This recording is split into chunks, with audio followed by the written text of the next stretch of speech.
Good morning, everyone. Namaste. I'm going to call in Archangel Michael to clear, cleanse the space of all negative and lower vibrations from our mind, body, and soul, home, and hearts, placing the white light of protection on us with his blue seal. We are going to be learning out of my Healing-Lightworker empath awakening. Embrace your true nature as the most powerful type of intuitive empath. Develop your unmatched empathic and psychic abilities and protect them from narcissists and energy vampires. And we are still reading on Chapter 1, an introduction to the fascinating world of empaths. And it says,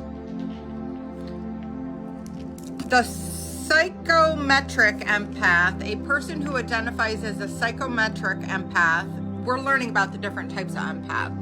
Says a person who identifies as a psychometric empath can use objects to understand how a person is feeling or what is going on in them. So you might see like a psychic ask for you to bring something that they can hold of the person that you're talking about. That would be a psychometric empath. For instance, they can touch a necklace belonging to that person and they will understand more about them. They can also use photographs to get that same type of information.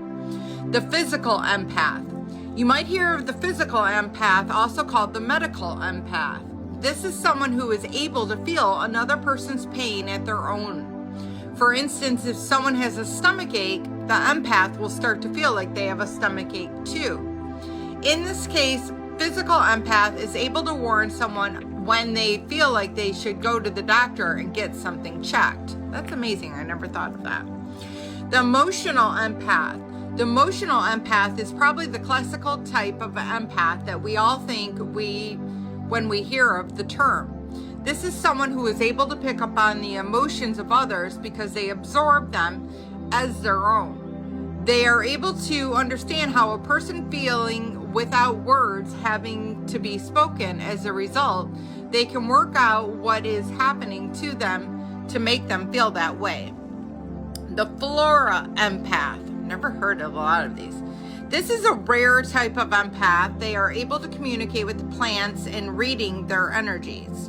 This type of empath is extremely in touch with nature and they are able to understand what the plants need, e.g. water, food, sunlight. It's also thought that if a plant is sick, a flora empath is able to help heal them. And I give Reiki to especially my plants in my house all the time, especially if they're not doing well.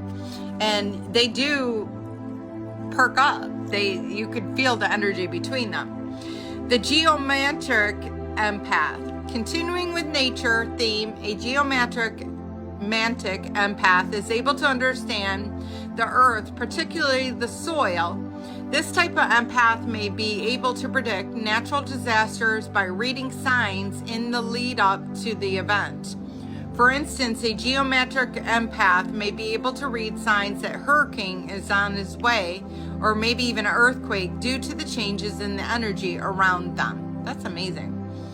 The psychic empath medium. We're all quite familiar with the word medium, but they don't realize that they're actually a type of empath too.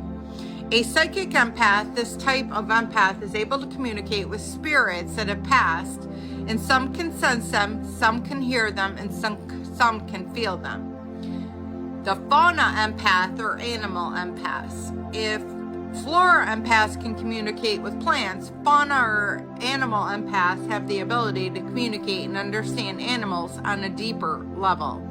They're able to send psychic messages by touching, or although it's thought the animal doesn't reach out to fauna empaths directly, it's normal the empath who initiates the first contact.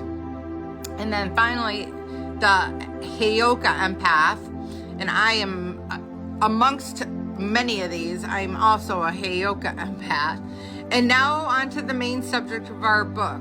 We are going to talk about in great depth detail about the Healing-Lightworker empath, the most powerful of all the empaths. This type of empath has a great amount of potential to help others, but is also quite misunderstood.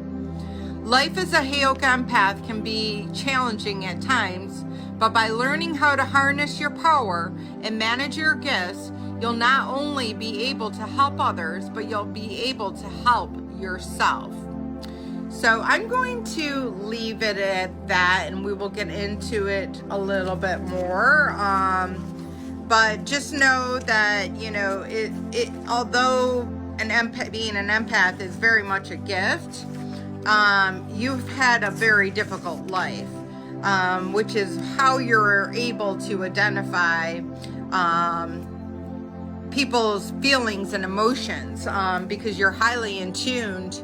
More than likely you had a parent that was an explosive parent, that you didn't feel safe around, and you learned to pick up on those cues so that you could, you know, protect yourself. And that is where, to me, where an empath comes from. It's not that they're the nicest people on the planet.